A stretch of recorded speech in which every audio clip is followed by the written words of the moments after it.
जी बिस्मिल्लाहिर्रहमानिर्रहीम अस्सलाम वालेकुम। मेरा नाम शिज़ा है और हम जो हैं वो आपके लिए थोड़ी सी आसानी क्रिएट करने की कोशिश की है in terms of pathology. Second year PTS इसको पढ़ा होता है और साथ में थर्ड ईयर एमबीबीएस पढ़ा होता है। तो पैथोलॉजी की आपको ये पूरे रॉबिन्स एंड हविन्सन से हम पूरे सिलेबस की कवरेज करने की कोशिश कर रहे हैं इसमें। और if you want the slides आप हमें जो है वो हमारे कमेंट्स में you can simply drop a message and हम आपको रीच आउट कर लेंगे, will provide you the slides. तो इन स्लाइड्स का बेसिकली मकसद ये है so that you don't have to sit and study Robbins and Levinson's, क्योंकि प्री प्रॉफ का सबका टाइम आ रहा है, इवेंचुअली फिर प्रॉफ आ जाएंगे तो वो बहुत लॉन्ग बुक्स हैं। मैंने सोचा कि जब मैं खुद पढ़ रही हूँ तो फिर मैं दूसरों के लिए भी आसानी करूँ और अपना जो भी कंटेंट है, instead of making notes I decided to make slides, और वो सब मैंने सोचा कि मैं आप लोगों के लिए अवेलेबल कर दूँ। सो क्विकली हम जो है वो अपना आगे बढ़ते हैं। तो ये जो स्लाइड्स हैं या जो प्लेलिस्ट है वो बेसिकली जिना मेडिकल की स्टडी गाइड को देखते हुए बनाई गई हैं, और इसको हमने रॉबिन्स और लेविंसन से प्रिपेयर किया है। रॉबिन्स में जो है वो हमारे दो सेक्शंस कवर होते हैं, जर्नल और सिस्टमिक। और माइक्रो जो है वो हमने लेविंसन से करनी होती है, तो वो उसमें जितनी भी हमारे पास स्टडी गाइड में जो जो टॉपिक्स थे वो इसमें मैंने कवर करे हैं स्लाइड्स में। इंशाल्लाह आपको स्लाइड्स मिलेंगी तो आपको अंदाजा होगा कि इन स्लाइड्स के बाद you won't have to open your books इंशाल्लाह, क्योंकि इसमें पिक्चर्स भी हैं जो ऑस्पी के हवाले से काम की होती हैं या जो आपको आनी चाहिए या जो आपके पेपर में आने की जिनका एक्सपेक्टेड होता है। तो starting with chapter 2 cellular response to stress in toxic cells, ये हमारा पहला चैप्टर है एज पर जिना की स्टडी गाइड। और उसमें जो है बेसिक इंट्रोडक्शन है पैथोलॉजी का, क्या पैथोलॉजी होती क्या है। इंटरेस्टिंग सा सब्जेक्ट है क्योंकि in this you are studying three different section, you are studying general pathology, फिर आप सिस्टमिक पढ़ते हैं और फिर आप माइक्रो पढ़ते हैं। तो जर्नल और सिस्टमिक जब आप रॉबिन से पढ़ते हैं, अगर किसी ने रॉबिन्स खोल के देखी है तो काफी मुश्किल उसमें चीजें लिखी हुई हैं, बहुत आपको अपना दिमाग लगाना पड़ता है और इतना टाइम नहीं होता मेडिकल स्टूडेंट्स के पास। तो उसको हमने बेसिकली आसान कर दिया आपके लिए। तो बेसिक अगर हम इंट्रोडक्शन सुने कि पैथोलॉजी होती क्या है, तो पैथोलॉजी बेसिकली एक ऐसा सब्जेक्ट है जिसमें हम किसी भी सेल, टिश्यू या ऑर्गन के आइदर उसकी मॉर्फोलॉजी चेंज हो रही है यानी उसका स्ट्रक्चर चेंज हो रहा है या उसके फंक्शन चेंज हो रहे हैं, तो उन दो एस्पेक्ट्स को हम पढ़ते हैं, क्योंकि इन दो एस्पेक्ट्स की चेंज हो जाने की वजह से कोई भी डिजीज ओरिजिनेट होता है। तो उस डिजीज के अंडरलाइन कॉज को पढ़ने को हम पैथोलॉजी कहते हैं, और इस पैथोलॉजी को इस में हम दो सेक्शंस में डिवाइड करते हैं। रॉबिन्स की बुक जो है वो दो सेक्शंस में डिवाइड करती है, which is journal and systemic. Journal में हम बेसिक बेसिक चीजें देखते हैं कि एक सेल और टिश्यू का क्या रिस्पॉन्स होता है, कोई इसको स्टिमुलाई आता है, कोई इंजरी होती है तो वो क्या करता है। और सिस्टमिक जो होता है वो हम पर्टिकुलर हो जाते हैं, हम किसी ऑर्गन सिस्टम को लेके पर्टिकुलर हो जाते हैं कि ठीक है ये सीवीएस की बीमारी है या हार्ट का मसला आ रहा है या सीएनएस का मसला आ रहा है, या जो भी आपके सिलेबस रेलिवेंट जो भी हमें प्रिस्क्राइब्ड हैं, हम वो चीज़ें सिस्टमिक में देख रहे होते हैं। तो आपसे अगर कोई पूछे कि एक डिजीज के फोर एस्पेक्ट्स क्या होते हैं, तो ये आपको पता होना चाहिए। इसका एक निमोनिक भी यहाँ लिखा हुआ है, EPMC। So E stand for aetiology. Aetiology होता है कि कोई भी डिजीज उसके उसका कॉजेटिव फैक्टर क्या होता है। उसका causative factor could be either genetic that you have inherited it, या इट कुड बी एक्वायर्ड कि आपने उसको अपने डे टू डे इन्वायरमेंट से उस पर्टिकुलर बीमारी को उस बीमारी को जो है वो एक्वायर किया। तो वो बीमारी या तो इन्फेक्शियस हो सकती है, वो केमिकल भी हो सकती है, यानी इन दो मैकेनिज्म्स के थ्रू आपने उसको एक्वायर करा है। फिर होता है उसका पैथोजेनेसिस। तो पैथोजेनेसिस में क्या होता है कि उसके बाद जब आप एक्वायर कर लिया वो पर्टिकुलर डिजीज, तो अब क्या क्या इवेंट्स होंगे आपकी बॉडी के अंदर in terms of cellular, molecular, biochemical, जो उस पर्टिकुलर एंटीजन या उस पर्टिकुलर इन्फेक्शियस या इंजूरियस एजेंट जो जिससे भी आपका कांटेक्ट हुआ है, अब आपकी बॉडी में क्या क्या उसके बाद इवेंट्स होंगे। ठीक है, सो for example this is the कोई भी केमिकल, कोई भी इन्फेक्शन ये आपकी बॉडी में आ गया समहाउ, राइट। तो अब ये क्या चीजें ट्रिगर करेगा inside my body, that is known as pathogenesis. फिर मॉर्फोलॉजिकल बहुत आसान है कि ठीक है वो आ गया, उसने मेरे बॉडी में कुछ ना कुछ सिस्टम्स एक्टिवेट करें, तो उसके बाद उसने कोई मेरी मॉर्फोलॉजी भी चेंज करी होगी, यानी जिन सेल्स और जिन टिश्यूज से वो कांटेक्ट में आया है उसके अंदर वो फॉर श्योर कोई स्ट्रक्चरल ऑल्टरेशंस भी लेकर आएगा। और ये आपके BCQs में पूछा जा सकता है कि which one of them is the diagnostic cornerstone of a disease. तो डायग्नोस्टिक कॉर्नरस्टोन कौन होगा? मॉर्फोलॉजिकल, यानी जब आपके सेल्स या टिश्यूज में चेंजेस आना शुरू होंगी, only then you will be able to detect okay you are suffering from XYZ disease. फिर उसकी आती हैं कुछ क्लिनिकल मैनिफेस्टेशन, जिससे जो आपके साइंस एंड सिम्टम्स होते हैं, जिससे आपको अंदाजा होता है कि ओहो हम बीमार हो गए, तो वो आपकी होती है clinical manifestations. So EPMC are your four aspects of diseases. E stands for causative agents that could be either genetic or acquired. Number two, pathogenesis, कि वो आ तो गया, अब आके वो क्या तबाही करेगा, right. And then morphological, morphological की आ तो गया, तबाही भी कर दी, अब मेरी बॉडी के सेल्स या टिश्यूज में क्या चेंजेस लेकर आ रहा है। और फिर आते हैं साइंस एंड सिम्टम्स, जिसमें बुखार सबसे टॉप पर होता है, बिकॉज जब हम माइक्रो पढ़ेंगे तो हम इतना बुखार को जिक्र करेंगे कि आप खुद ही पक जाएंगे बुखार बुखार सुन के। सो क्लिनिकल मैनिफेस्टेशन में एक बुखार जो है वो ऑब्वियसली एक इम्पॉर्टेंट रोल प्ले कर रहा होता है। तो डायग्नोस्टिक कॉर्नरस्टोन आप अब याद कर लें कि मॉर्फोलॉजी, जब आपका स्ट्रक्चर चेंज होने लगता है, that is going to be your diagnostic cornerstone of a disease. फिर आ जाओ अडेप्टेशंस के ऊपर। सो अडेप्टेशंस का वर्ड समझने की कोशिश करो। What is meant by adaptations? Adaptations मतलब कि अब वो पर्टिकुलर डिजीज मेरी बॉडी में आ गया, वो particular infectious agent, chemical agent, whatsoever, anything which is inside my body to create a chaos। अब मेरी बॉडी का अंदर एक मैकेनिज्म भी तो लगे हुए है ना, कि वो कुछ ना कुछ करके उसको अपने आप को चेंज करेगा, कुछ ना कुछ अपने अंदर चेंजेस लाएगा। जैसे एक इंसान होता है, उसको फॉर एग्जाम्पल टफ लाइफ अगर किसी की हो, तो वो अपने आप को कैसे उसमें अडेप्ट करेगा, राइट। तो अडेप्ट अडेप्ट करने की नेचर, एक वेरी नेचर होती है ह्यूमन बींग्स की, कि मुश्किलात में होते हैं, डे टू डे जिंदगी की मुश्किलात होते हैं, उसमें अडेप्ट करने की कोशिश कर रहे होते हैं। तो अडेप्ट हम हर तरीके से करने की कोशिश करते हैं, राइट। तो अडेप्टेशंस का मतलब है कि अब जो तबाही क्रिएट हो गई है, तो मेरी बॉडी उसमें कैसे अब जो है वो अपने आप को परफॉर्म करवाएगी। अब फौरन से कोई कैटास्ट्रॉफिक फेलियर तो नहीं हो सकता ना, कुछ ना कुछ करने की कोशिश तो करेगी, हाथ पांव मारना जिसे कहते हैं, कि कुछ ना कुछ तो करेगी ना अपने आप को बचाने के लिए। तो those are known as adaptations. तो अगर अच्छी सी अंग्रेजी में हम अडेप्टेशंस को देखें, तो adaptations are, they can be reversible, क्योंकि irreversible नहीं होते हैं। They are reversible functional and structural response to change in physiological states like pregnancy and some pathological stimuli. The cells can adapt in 5 ways. 5 तरीके हैं जिसमें अगर आपकी body में कोई चेंज आ रहा है, तो आपका सेल 5 तरीके से अडेप्ट करने की कोशिश करता है। Number one is hypertrophy. Hypertrophy का मैंने एक अपने लिए निमोनिक बनाया था, TS। T T for trophy, ठीक है, टी फॉर ट्रोफी। हाइपरट्रोफी में टी जो है ना, मैंने अपना बनाया फर्स्ट लेटर, एंड एस बनाया फॉर साइज, बिकॉज मुझे हाइपरट्रोफी और हाइपरप्लेशिया में कंफ्यूजन होती थी। अगर आपको नहीं होती तो बहुत अच्छी बात है, लेकिन मैं कंफ्यूज होती हूँ, तो इसलिए मैंने इसको TS से याद रखा हुआ है कि okay, if someone is asking me about hypertrophy, it means an increase in size of cells. Cells अपने आप को क्या करते हैं, बड़ा कर लेते हैं। तो that is TS, hypertrophy, TS size, T for trophy, S for size. Then comes hyperplasia. Hyperplasia का मैंने बनाया हुआ है PN। So PN means P for plasia, N for number.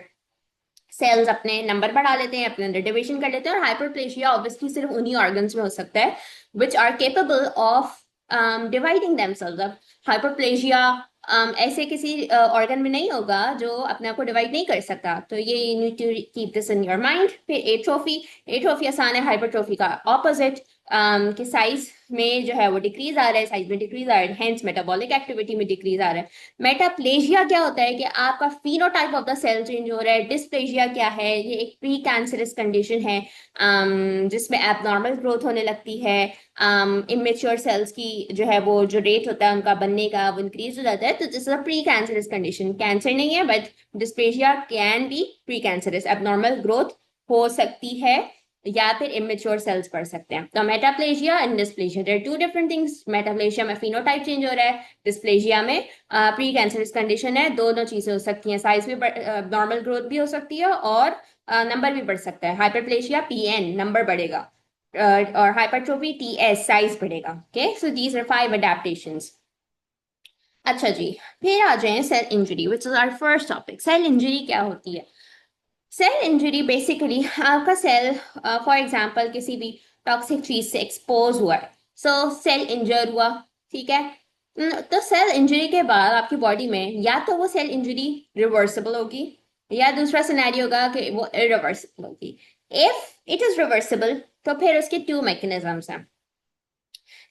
Stress दिया तो वो उसने अडेप्ट कर लिया। अडेप्टेशन के अभी हमने 5 तरीके पढ़े, ठीक है। रिवर्सिबल है, उसको स्ट्रेस मिला, स्ट्रेस कुड बी एनीथिंग, कोई भी मैकेनिकल प्रेशर हो सकता है, इट कुड बी एनीथिंग, तो उस स्ट्रेस में उसने अडेप्ट कर लिया। या अगर आपने इंजूरियस स्टिमुलाई दिया तो सेल इंजरी हो जाएगी, ठीक है।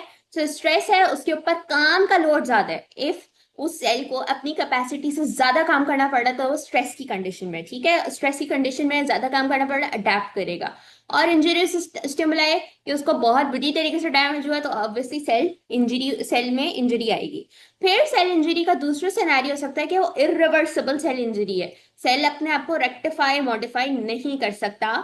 तो उसमें 2 सिनेरियोज होते हैं, एक निक्रोसिस, एक एपोप्टोसिस। इसको हम इन डेप्थ पढ़ेंगे तो अभी परेशान होने की जरूरत नहीं है। ये समझ लें कि सेल इंजरी के 2 सेल इंजर हो गया, ठीक है। अब क्या होगा, सेल 2 तरीके से अपने आप को मॉडिफाई करेगा। वी नीड टू सी कि रिवर्सिबल इंजरी है, we need to see irreversible. Irreversible is very easy, super easy, necrosis होगा या एपोप्टोसिस होगा।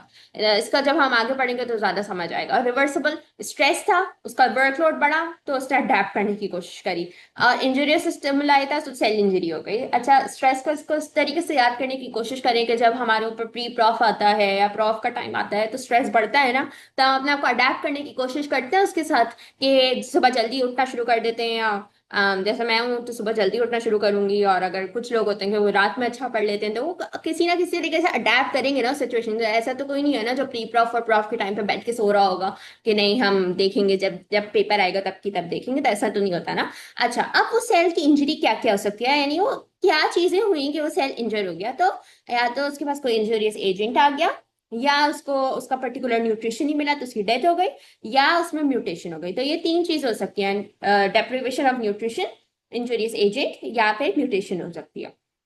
अच्छा जी, अब आ जाए सेल डेथ और सेल अफेक्टेड के डिफरेंस पे। सेल डेथ क्या हुई, ऑब्वियसली सेल मर गया, अब नथिंग कैन हैपन, राइट। उसको अगर एक सेल मर गया, अब उसको वापस से पंप करके जिंदा तो नहीं कर सकते ना। तो cell death is end result of progressive cell injury. बहुत super super super cell injury हुई थी जो हमने पीछे रिवर्सिबल उसमें पढ़ा था, कि सेल इंजरी हुई एक इंजूरियस एजेंट की वजह से। अब अगर सेल अपने आप को अडेप्ट नहीं कर पाया या वो सिचुएशन नहीं ऑल्टर हो पाई, तो इवेंचुअली क्या होगा, वो सेल इंजर होके उसकी डेथ हो जाएगी, तो उसको हम सेल डेथ कहेंगे। और वो क्यों हो सकती है, या तो स्कीमिया हो गया, या इन्फेक्शन ऐसे हो गए, या ऐसे टॉक्सिन्स हो गए जिससे वो ओवरकम नहीं कर पाया, तो सेल डेथ हो जाएगी। और कभी कभी सेल डेथ इसेंशियल भी होती है, कभी कभी यूजफुल भी होती है। कब यूजफुल होती है, जब हमारे ऑर्गन्स की डेवलपमेंट हो रही होती है या एम्ब्रियोजेनेसिस हो रहा होता है। तो ये 2 चीज आपको याद होनी चाहिए कि इसेंशियल भी होता है, ऐसा नहीं है कि ये मतलब सेल डेथ हो गई तो ओहो हम इन्ना लिल्ला पढ़ लें, नहीं, it's necessary as well sometimes. फिर cell affected, intracellular adaptations, chronic and sublethal injury may result in accumulation of proteins, lipids and carbohydrates. ये हम अभी बहुत इन डेप्थ पढ़ेंगे, इतना मैंने क्विकली इसलिए रीड करा है because I explain you this later. या फिर सेल और कैसे अफेक्ट हो सकता है, एक तो देखिए इंट्रासेलुलर अडेप्टेशन हो सकती है, कुछ चीजें सेल के अंदर आके अक्यूमुलेट हो सकती है, दे कुड बी एनीथिंग, यानी कोई हार्मफुल चीज भी हो सकती है, या फिर कोई न्यूट्रिशन का भी पार्ट हो सकता है, बायोलॉजिकल मॉलिक्यूल भी हो सकती है, कोई चीज जो कि आपके सेल के अंदर आके अक्यूमुलेट हो गई, तो इसकी वजह से सेल अफेक्ट होगा, ठीक है। So there is difference between cell death and cell affected. Cell death खत्म, मर गया सेल, और सेल अफेक्टेड कि किन चीजों से जो है वो मुतासर हो रहा है, किन चीजों से जो है वो उसकी ऊपर वर्कलोड, या सेल अनकंफर्टेबल है, किस वजह से हो सकता है। उसके अंदर आपने बिला वजह के आपने प्रोटीन्स बढ़ दिए, बिला वजह के लिपिड्स बढ़ दिए, बिला वजह के कार्बोहाइड्रेट्स बढ़ दिए, या फिर पैथोलॉजिकल कैल्सिफिकेशन। ये कब होती है, जब आप विटामिन डी या कैल्शियम का इंटेक सुपर सुपर इंटेक कर लेते हैं, तो कुछ जो है ना वो आपके ऑर्गन्स में कैल्सिफिकेशन हो सकती है, तो पैथोलॉजिकल कैल्सिफिकेशन से सेल इफेक्ट हो सकता है। या फिर सेल एजिंग, सेल ऑब्वियसली उसकी एक सर्टेन एज होती है, तो सेल एजिंग से भी उसके अंदर कुछ मॉर्फोलॉजिकल कुछ फंक्शनल चेंजेस आते हैं, कुछ की रिड्यूस फंक्शनैलिटी हो जाती है, तो उसकी वजह से सेल इफेक्ट हो जाता है। सो द 3 वेज जो कि अभी आपने पढ़ने के सेल अफेक्टेड हो सकता है, जो don't worry about them because हम इसको सब इन डेप्थ पढ़ेंगे। This is just a basic introduction कि सेल डेथ सेल अफेक्ट के बीच में क्या फर्क है। सेल अफेक्टेड के अभी जिंदा है, मरा नहीं है, बट उसमें कुछ ना कुछ चेंजेस आ रही हैं। आपने बिला वजह में उसमें जगह थी नहीं, आपने प्रोटीन भर दिया, जगह नहीं थी, लिपिड भर दिया, कार्बोहाइड्रेट भर दिया, कैल्शियम भर दिया, या फिर उसके अंदर ऑब्वियसली उसका एक नेचुरल प्रोसेस है, नेचुरल मैकेनिज्म है, सेल की एजिंग हो गई, ठीक है। अच्छा जी, अब आ जाए हाइपरट्रोफी पे, जो कि हमारी फर्स्ट अडेप्टेशन थी। Hypertrophy mnemonic T S, remember T S अभी हमने किया था, T for trophy, S for size, तो टी एस क्या होती है hypertrophy. Hypertrophy is increase in size of cells. ये डायग्राम बहुत इंपॉर्टेंट है। This diagram is from your Robbins वाली बुक, ऑस्पी के लिए इंपॉर्टेंट है। इसमें आपसे पूछ सकते हैं द मैकेनिज्म, तो इसमें साइज बढ़ा, ठीक है, नंबर नहीं बढ़ा, साइज फूल गया है सेल। तो अगर फूल गया है उसमें आपने हवा भरती है तो दैट इज हाइपरट्रोफी। कब होती है हाइपरट्रोफी? जब आपने अपने सेल को ज्यादा वर्कलोड दिया है। So this will result in intracellular synthesis of intracellular structural components. इसको अभी बस ऐसे ही याद कर ले, यू विल स्टडी दिस, अभी अपकमिंग स्लाइड में सारी इंफॉर्मेशन आ जाएगी, ठीक है। तो जिस तरीके से हम चल रहे हैं उसको वैसे ही लें, आगे आगे बढ़ने की कोशिश ना करें बिकॉज वो सब ओवरवेलमिंग हो जाएगा। हाइपरट्रोफी क्या था? It is T S, size बढ़ गया। क्यों बढ़ा? क्योंकि वर्कलोड बढ़ा। कितनी टाइप्स है इसकी? एक है पैथोलॉजिकल, एक है फिजियोलॉजिकल। एग्जाम्पल क्या हो सकती है आपसे पूछा जाए तो? जब हम बॉडी बिल्डर्स, हम तो नहीं, खैर जो बॉडी बिल्डर्स होते हैं जो प्रॉपर जिम शिम जाते हैं, उनका एक टाइम आता है तो उनके मसल जो है वो बल्ज अप कर जाते हैं। तो there two two categories of hypertrophy, pathological, physiological. Example क्या है? Bulging muscles of body builders, ठीक है। Okay, then the other one is uterus. Uterus की example during pregnancy. ये diagram is also from Robbins. You need to look at this diagram for your OSPE, yeah, for your Viva. I don't know किस तरीके से वो place करते हैं, but this is an important diagram. Hypertrophy हुई है. इसमें this is your physiological growth. Obviously, this is pathological. Physiological growth है uterus की. क्यों है? Because of a particular hormone, estrogen. फिर एग्जाम्पल आपके हो सकती है हार्ट की, due to hemodynamic load. Don't worry about this word, it's a very difficult term, इतना मुश्किल कॉन्सेप्ट नहीं है। Will do this hemodynamic load आगे के एक चैप्टर में, ठीक है। तो अभी के लिए just remember two examples, body builders वाली एंड यूट्रस वाली, ठीक है। Don't worry about hemodynamic load right now. हाँ, अच्छा जी, देन भी है हाइपरप्लेजिया। पी, पी के साथ क्या था हमारा? पी के साथ हमारा एन था। So this is P N, और वो था टी एस, ठीक है। So P N, P for plasia, N for number. Hyperplasia, number बढ़ा है, साइज नहीं बढ़ा, नंबर बढ़ा है। कब होता है? सिर्फ जब मैंने आपको शुरू में बात बताई थी, तो बस उन्हीं सेल्स में हो सकता है जो डिवाइड करने की अपने अंदर एबिलिटी रखते हैं। जो डिवाइड नहीं रखने की एबिलिटी रखता, हाउ इज इट कि उसमें हाइपरप्लेजिया हो रहा है, right. So you need to remember this is very important point. आपसे कोई भी पूछ सकता है उल्टा पुल्टा करके कि कब होता है हाइपरप्लेजिया, वहां पे बैठ के सोचना नहीं, बस direct you just need to say ये सेल्स जो कि डिवाइड कर सकते हैं, राइट। वहीं पे हाइपरप्लेजिया हो सकता है, वैसे नहीं हो सकता। उसके भी वही दो टाइप्स होती हैं, पैथोलॉजिकल, फिजियोलॉजिकल। और एग्जाम्पल फिजियोलॉजिकल की क्या होती हैं? Due to action of hormones and growth factors. ऐसे हार्मोनल हाइपरप्लेजिया की एग्जाम्पल आपका फीमेल ब्रेस्ट है, प्यूबर्टी के टाइम पे बढ़ जाता है, प्रेगनेंसी के टाइम पे उसका नंबर इंक्रीज हो जाता है। कॉम्पनसेटरी लिवर रीजनरेशन, लिवर का आप सबको पता होगा, लिवर अपने आप को रीजनरेट कर सकता है। तो इसलिए इसमें हाइपरप्लेजिया हो सकता है, because like I said kidney cell उन्हीं उन्हीं ऑर्गन्स में हो सकता है जो कि अपने आप को डिवाइड कर सकते हैं। पैथोलॉजिकल क्या हो सकता है? एक्सेसिव आपका हार्मोन का एक्शन हो गया, ग्रोथ फैक्टर ज्यादा रिलीज हो गया टारगेट सेल्स के ऊपर। तो कभी कभी कुछ लोगों में एबनॉर्मल मेंस्ट्रुअल ब्लीडिंग हो रही होती है। ये यूजुअली उन फीमेल्स में होती है जो कि अपने मेनोपॉज के टाइम पर होती हैं। वहां पे कभी कभी कैंसरस कंडीशन हो जाती है, तो एबनॉर्मल मेंस्ट्रुअल ब्लीडिंग हो रही होती है, और बेनाइन prostatic hyperplasia हो सकता है। So these are two examples that you need to remember. Hormonal hyperplasia और compensatory hyperplasia, दोनों का फर्क बताना चाहिए। Hormonal is due to the effect of hormones, compensatory ये एक की ability थी। So hyperplasia may be a response to papilloma virus which may cause mucus lesions. तो mucus lesions की which may cause mucus lesions, तो hyperplasia की वजह से कुछ mucus lesions भी हो सकती हैं। देन एट्रोफी, एट्रोफी का मतलब है कि हाइपरट्रोफी का inverse, reduction in size, reduction in function. तो साइज भी कम हो जाएगा, नंबर भी कम हो जाएगा। इसकी भी दो टाइप्स हैं, पैथोलॉजिकल, फिजियोलॉजिकल। होता क्या है इसमें कि protein degradation increases and protein synthesis decreases due to reduce metabolic activity, autophagy occurs due to reduce nutrient demand. तो ये आपको बात पता होनी चाहिए कि क्यों होती है एट्रोफी। इसलिए होती है क्योंकि इसमें प्रोटीन की डिग्रेडेशन बढ़ जाती है और प्रोटीन का सिंथेसिस डिक्रीज हो जाता है। तो एट्रोफी के अंदर क्या हो रहा है, ये तो हमें समझ आ गया कि मेटाबॉलिक एक्टिविटी कम हो गई है, लेकिन उसके साथ साथ क्या चीज एसोसिएटेड है, प्रोटीन सिंथेसिस कम हो रहा है, प्रोटीन डिग्रेडेशन ज्यादा हो रही है। और इसमें एक चीज जो आपको नजर आ सकती है when you are seeing, when you looking at atrophy, उसमें आपको रेजिडुअल बॉडीज लिपोफस्किन के ग्रैन्यूल्स नजर आ सकते हैं। This is an important point, ये आपके एमसीक्यूज में आपसे पूछा जा सकता है under the section of atrophy के एट्रोफी में व्हाट कैन यू सी। तो यू कैन सी लिपोफस्किन ग्रैन्यूल्स, और ये आपको डायग्राम फॉर योर ऑस्पी आपको पता होना चाहिए कि ये जो है इसमें ब्रेन में एट्रोफी हुई है। इसकी भी दो एग्जांपल्स हैं, फिजियोलॉजिकल और पैथोलॉजिकल। अच्छा, एट्रोफी के कॉजेस क्या हो सकते हैं, क्यों होती है atrophy? What happens was a different thing, ठीक है, कि उसके अंदर हो क्या रहा है, प्रोटीन सिंथेसिस कम हो रही है, प्रोटीन डिग्रेडेशन ज्यादा हो रही है, लेकिन हो क्यों रही है इन द फर्स्ट प्लेस एट्रोफी? तो एट्रोफी होती है एट्रोफी और डिसयूज। सबसे पहला आपको जो आंसर पता होना चाहिए, इट इज एट्रोफी और डिसयूज।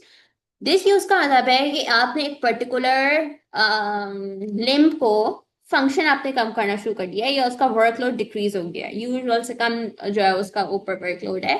और यूजुअली उन पेशेंट्स में होता है जो कि बेड रेस्ट पर होते हैं, तो उनको स्केलेटल मसल की एट्रोफी हो जाती है बहुत लंबे अरसे के लिए, ऑब्वियसली जो बेड रेस्ट पर होते हैं। लॉस ऑफ इनर्वेशन नर्व का उनको जो है वो नर्व सप्लाई उनकी खत्म हो जाती है, ब्लड सप्लाई कम हो जाती है, स्कीमिया जिसे हम कहते हैं। तो ये सब चीजें हैं एट्रोफी के causes, blood supply come, ischaemia, loss of innervation, atrophy of disuse. What is meant by atrophy of disuse? के वर्कलोड कम हो गया। कब कम होता है? जब आपने अपने ऑर्गन को, लिम्ब को पूरा पर्टिकुलरली आपने छोड़ दिया। एक कोई बंदा अगर बेड रेस्ट पर है, उसको न्यूट्रिशन कम मिल रहा है, such as marasmus, that is I utilization of skeletal muscle protein, या एंडोक्राइन का कोई मसला है जिससे मेनोपॉज में हो जाता है कि एंडोक्राइन का ही होता है ना, क्योंकि ईस्ट्रोजन और ईस्ट्रोजन की जो प्रोडक्शन होती है वो कम हो जाती है मेनोपॉज, तो एंडोक्राइन की स्टिमुलेशन कम हो जाती है, हेंस यूट्रस का मसला हो सकता है। या फिर enlarging benign tumour can cause atrophy in surrounding tissues. तो आई थिंक एट्रोफी के कॉजेज में जो टॉप पर है, डिसयूज आपको पता होना चाहिए, innervation, diminish blood supply, inadequate nutrition और loss of endocrine stimulation, these should be on your finger tips की इन रीजंस की वजह से एट्रोफी होती है। Now moving towards metaplasia. Metaplasia आपको मैंने शुरू में कहा था कि सेल का फिनोटाइप चेंज होना है। And what is meant by phenotype? Phenotype is कि उसकी अपेरेंट जो वो जैसे दिख रहा है अब वो वैसा नहीं दिख रहा। तो एक ये रिवर्सिबल चेंज है कि आपका जो भी सेल टाइप था वो एक फॉर्म से दूसरी फॉर्म में चला गया। और ऐसा क्यों होता है? ताकि उसके ऊपर जो भी, फॉर एग्जांपल उसके अंदर कोई ऐसा स्ट्रेस उसको आ रहा है, स्ट्रेस समझ आ गई है ना आपके? स्ट्रेस का मतलब है कि आप उसको, आपने ऐसा कोई वर्कलोड दिया है कि जो उसका ओरिजिनल सेल था वो उसको बेयर नहीं कर पा रहा उस स्ट्रेस को, इसलिए वो अपने आप को अडेप्ट करने के लिए वो क्या करता है कि दूसरे सेल की टाइप से वो चेंज हो जाता है। अगर फॉर एग्जाम्पल स्क्वामस था तो कॉलमनार हो जाएगा, कॉलमनार था स्क्वामस हो जाएगा। तो उस सेल को वो उसी वक्त डिसाइड करता है कि ठीक है भाई, ये बहुत ज्यादा मेरे ऊपर स्ट्रेस हो रहा है, मैं इसको बेयर नहीं कर सकता, लेकिन उसको लगता है कि हाँ कोई और सा टाइप जो है ना वो उसको अच्छा बेयर कर लेगा। तो ये कुछ एग्जाम्पल्स हैं जो कि आपको पता होनी चाहिए फॉर मेटाप्लेशिया। मेटाप्लेशिया में change of columnar to squamous हो सकता है रिस्पिरेटरी ट्रैक में as a response to chronic irritation, जो बहुत ज्यादा स्मोकर्स होते हैं उसमें हो सकता है, या स्क्वामस टू कॉलमनार हो सकता है, एंड बेरिटीसोफेगस। तो ये दो एग्जांपल्स आपको पता होनी चाहिए। कॉलमनार सी टू एस कब हो रहा है? रिस्पिरेटरी में। एस टू सी कब हो रहा है? आपके इसोफेगस में, बेरिटीसोफेगस में एस टू सी हो रहा है। तो ये जैसे यहाँ पे ये भी डायग्राम आपकी रॉबिन्स किया कि स्क्वामस मेटाप्लेजिया था, यहाँ बेसमेंट मेम्ब्रेन में कॉलमनार लगा हुआ था, कॉलमनार चेंज हो गया स्क्वामस में। तो कॉलमनार सी टू एस कब होता है? रिस्पिरेटरी ट्रैक में। Why? Because of chronic irritation. और क्यों? ये आपसे एमसीक्यू में पूछा जा सकता है कि विटामिन ए डेफिशिएंसी और एक्सेस में कॉज मेटाप्लेजिया। विटामिन ए का बहुत इंपॉर्टेंट किरदार है मेटाप्लेजिया को इंड्यूस करवाने में। डेफिशिएंसी हो गई तब भी हो सकता है, एक्सेस में हो गया तब भी हो सकता है। Now moving toward cell injury. Cell injury के कॉजेस क्या होते हैं? In the first place cell injury क्यों हो रहा है? देखो भाई, हाइपोक्सिया हो सकता है, उसको hypoxia due to ischaemia, Hypoxia, यानी lack of oxygen, ischemia, reduce blood supply or decrease oxygen carrying capacity of blood. तो hypoxia due to ischemia. Ischemia is less blood supply. Hypoxia is low oxygen. Hypoxia due to ischemia. ठीक है, ये इसकी वजह से cell जो है वो सेल को इंजरी हो सकती है, या आपने उसको मैकेनिकल ट्रॉमा दे दिया, या वो एक्सट्रीम टेम्परेचर में ऑपरेट हो गया, या उसको इलेक्ट्रिक शॉक हो गया, या ऑक्सीजन एट हाई कॉन्सेंट्रेशन है, इंसेक्टिसाइड हेर्बिसाइड, ये तो खैर इतना रेलेवेंट नहीं है. Hypoxia due to ischaemia is on top, mechanical trauma is on top, extreme temperature change is on top. Endogenous self antigens, ये अभी आपको नहीं समझ आएगा, ये आगे के हमारे चैप्टर्स में इसकी बहुत डिस्कशन है, तो हम तभी इसको देखेंगे. या कोई इन्फेक्शियस एजेंट आ गया तो सेल इंजरी हो सकती है. So mechanical trauma, extreme temperature changes, hypoxia due to ischaemia, या पे इन्फेक्शियस एजेंट्स. और एंडोजेनस आप अभी के लिए छोड़ दें, अभी याद कर सकते हैं तो वेल गुड एनफ, क्योंकि एंडोजेनस की बहुत लंबी चौड़ी दास्तान है जो हम कवर करेंगे. इसके इफेक्ट्स आते हैं कि हमने कॉजेस कर लिया, अब इफेक्ट्स हैं. उस सेल की पर्टिकुलर वो अपने आप को अडेप्ट करेगा तो उसमें उसकी स्वेलिंग हो सकती है, और उसकी ऑक्सीडेटिव फॉस्फोराइलेशन कम हो सकती है, डिप्लीशन ऑफ एनर्जी हो सकती है उसके इफेक्ट्स में. और इसके अलावा मॉर्फोलॉजिकल ऑल्टरेशंस अगर आपसे पूछी जाए कि सेल इंजरी हुई है तो डिक्रीज जनरेशन ऑफ एटीपी होगी, मेम्ब्रेन की इंटेग्रिटी लॉस का जो है वो पूरा स्ट्रक्चर ऑल्टर हो जाएगा. प्रोटीन सिंथेसिस जो कि हमने एट्रोफी में डिस्कस करी थी कि प्रोटीन सिंथेसिस डिक्रीज हो जाएगी, तो ये भी प्रोटीन सिंथेसिस का डिफेक्ट आ सकता है. साइटोस्केलेटल जो कि आपके सेल के अंदर होता है वो डैमेज हो सकता है, डीएनए डैमेज हो सकता है. तो ये सब चीजें आपको मॉर्फोलॉजिकल ऑल्टरेशंस में पता होनी चाहिए. और वैसे अगर आपसे कोई पूछेगा तो आप क्या कहोगे कि इसमें डिप्लीशन ऑफ एनर्जी है, रिड्यूस ऑक्सीडेटिव फॉस्फोराइलेशन है. और वैसे अगर मॉर्फोलॉजी, तो मॉर्फोलॉजी का साइटोस्केलेटन डैमेज होगा, डीएनए डैमेज होगा, मेम्ब्रेन इंटेग्रिटी खत्म हो जाएगी, प्रोटीन सिंथेसिस का एपरेटस आपका खराब हो सकता है. और फिर रिवर्सिबल इंजरी, यानी कि अगर हमने वो सिचुएशन उसके ऊपर से रिमूव कर दिया, स्ट्रेस रिमूव कर दिया, तो वो रिवर्सिबल इंजरी भी कहलाई जा सकती है. सेलुलर स्वेलिंग क्या होती है कि cells incapable of maintaining ionic और and fluid homeostasis, first manifestation of injury of cells. कि अगर सेलुलर स्वेलिंग हो रही है तो उसका मतलब है कि आपका सेल इंजर हो रहा है या सेल के साथ कोई मसला है. Loss of microvilli can be seen with dilation of ER. ER आपका एंडोप्लाज्मिक रेटिकुलम होता है, जो कि मैंने जैसे अभी आपको बताया कि प्रोटीन सिंथेटिक एपरेटस है, और वो उसमें डिफेक्ट्स आ सकते हैं. फिर fatty change, lipid vacuoles in cytoplasm, ये आपको नजर आएंगे अगर रिवर्सिबल इंजरी हुई है. रिवर्सिबल इंजरी के लिए what you need to remember कि उसकी मैनिफेस्टेशंस क्या है. सेलुलर स्वेलिंग है, आपका ER apparatus, protein synthetic apparatus आपका खराब हो सकता है, और आपके सेल के अंदर आपको लिपिड के वैक्यूल्स नजर आएंगे, तो ये रिवर्सिबल इंजरी है. फिर सेल डेथ में हमारे दो मैकेनिज्म्स थे, विच इज अगर ऑब्वियसली इरिवर्सिबल इंजरी है तो सेल डेथ हो जाएगी. यानी आपने उसका स्ट्रेस नहीं रिमूव किया था सेल का, वो अपने आप को अडेप्ट भी कर रहा था, लेकिन उसके बावजूद उसकी कैपेसिटी खत्म हो गई, जिसकी वजह से सेल डेथ हो गई. सेल डेथ के दो सिनेरियोज होते हैं, one of them is necrosis, one of them is apoptosis. So there's अच्छा खासा difference between necrosis and apoptosis, and you need to know this for your viva and for your OSPE. Necrosis क्या होता है कि this is accidental. ठीक है, necrosis सबसे पहले तो you need to remember necrosis accidental, where as apoptosis is programmed. तो एपोप्टोसिस पता होता है सेल को कि okay this is the end, but necrosis is accidental. यानी आप देखो, हमें पता है ना कि हम सब ने कभी ना कभी मर जाना है, right. So we know this, तो ये एपोप्टोसिस हो गया. लेकिन अभी मैं अगर कोई जवान बच्चा है या बच्ची है और वो अभी निकलती है अपने घर से स्कूल जाने के लिए, और अल्लाह ना करे गॉड फॉरबिड उसके ऊपर कोई गाड़ी चल के चली जाए, तो वो एक्सीडेंटल डेथ होगी, राइट. तो उसको मतलब उसको पता तो था कि उसकी डेथ होगी, पर ऐसे स्कूल से जाते में या एक्सीडेंटल डेथ हो जाती हैं. तो I don't want to touch that as an example even, लेकिन अभी मुझे कोई और अच्छी एग्जांपल नहीं आ रही थी, तो I was just trying to tell the difference. Necrosis is accidental और अनरेगुलेटेड होती है, जिसकी वजह से आप सेल की मेम्ब्रेन को डैमेज करते हैं. This is a very very very important point. Necrosis में आपकी सेल मेम्ब्रेन डैमेज होती है. This is accidental, this is unregulated, और ये आपकी सेल मेम्ब्रेन डैमेज करता है. So this point is heavily important for necrosis. अभी बताती हूँ क्यों. फिर जब सेल मेम्ब्रेन डैमेज हो गई तो लाइसोसोमल एंजाइम्स आपके साइटोप्लाज्म में एंटर हो जाते हैं और वो पूरे सेल को डाइजेस्ट कर देते हैं, और this is a pathological process और pathway of death in ischemia and trauma. Apoptosis, अच्छा this is for necrosis you need to remember this, you need to remember this and you need to remember this, ठीक है। apoptosis में क्या होता है, और even ये भी आप देख ही लेंगे स्कीमिया, क्योंकि आगे हम करेंगे इतना ज्यादा तो इसलिए मैंने इतना अभी एम्फोसिस नहीं किया, बट स्कीमिया जब हो जाता है हार्ट के, for example you know heart attack आता है तो स्कीमिया हो जाता है, स्कीमिया में कभी कभी वो हार्ट अटैक्स में डेथ भी हो जाती है, तो इसका मतलब होता है कि वहाँ नेक्रोसिस हुआ।